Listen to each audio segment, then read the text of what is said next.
The US government has removed its designation of the Syria-based Hayat Tahrir al-Sham, or HTS, as a terrorist organisation. The group was previously known as the Nusra Front when it was a branch of al-Qaeda in Syria. It was once headed by Ahmed al-Shara, who's now Syria's president. The move comes after Trump signed an executive order a week ago to end US sanctions on Syria.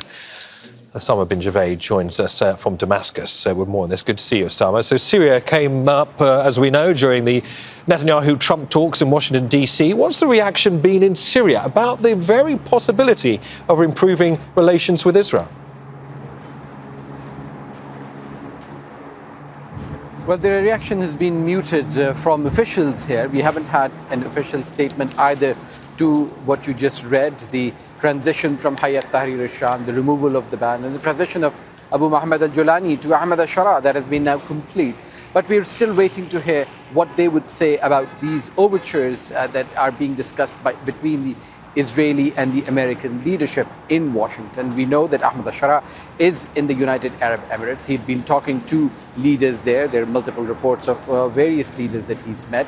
We know that the foreign minister of this country has been meeting envoys from Oman, from Qatar, from the regional leadership. So it is appearing that there might be some movement towards a normalization of relationship or something more, but so far official reaction has been muted, and it has been muted because of a number of reasons, both internal and external. The Ahmed al-Sharaa government is leading a group of hardline fighters who were a fighting force just a few months ago and then transitioning into a governing authority. For those hardline groups to embrace a strategic position that they've had against Israel and change it will require time. And then there are regional dynamics as well, notwithstanding that the Israeli forces have captured more areas and established about 10 military posts and bases in Syrian territory since the fall of Bashar al-Assad, but also concerns from regional partners, including Lebanon, Jordan, and Turkey.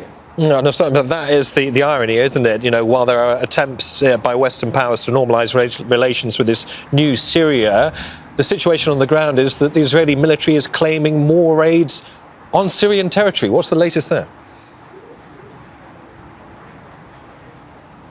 Well, absolutely. In the last week, we've had two raids, brazen raids carried out by Israeli forces on the ground, boots on the ground, with air cover, going into Syrian villages, arresting Syrians from their homes. According to the Israeli military, it raided just 24 hours ago what it calls an Iranian cell. And according to the Syrians here, a child was arrested there. So people are being harassed as they go close to these outposts that have been set up by the Israeli forces. Some of them have been apprehended. There have been raids that have been carried out. So in the last few months, this fear of Israel, this apprehension that Syrians have had since 1948, when thousands and thousands of Palestinians have been displaced and been coming to Syria in batches since then, is now being strengthened. We're hearing more and more Israeli attacks, more and more harassing of Syrian people going into Syrian territory. And this just fortifies the anti-Zionist sentiment that exists here in Damascus and other parts of Syria, because Syrians see the issue of Palestine close to their hearts. And that has been reiterated by the leadership here as well, that if there is talk of any normalization, without naming names, these officials have been speaking to the media, telling them that there needs to be a resolution of the Palestinian issue, as well as end to an Israeli occupation and going back to the 1974 agreement between Israel and Syria, that Israel needs to respect and be respectful and be mindful of Syria's territorial integrity and sovereignty. So any talk of normalization will require a lot of challenges and hurdles to be overcome, not just internally, but in the region as well. Understood, Osama. Many thanks. Osama bin Javaid there in Damascus. Make sure to subscribe to our channel to get the latest news from Al Jazeera.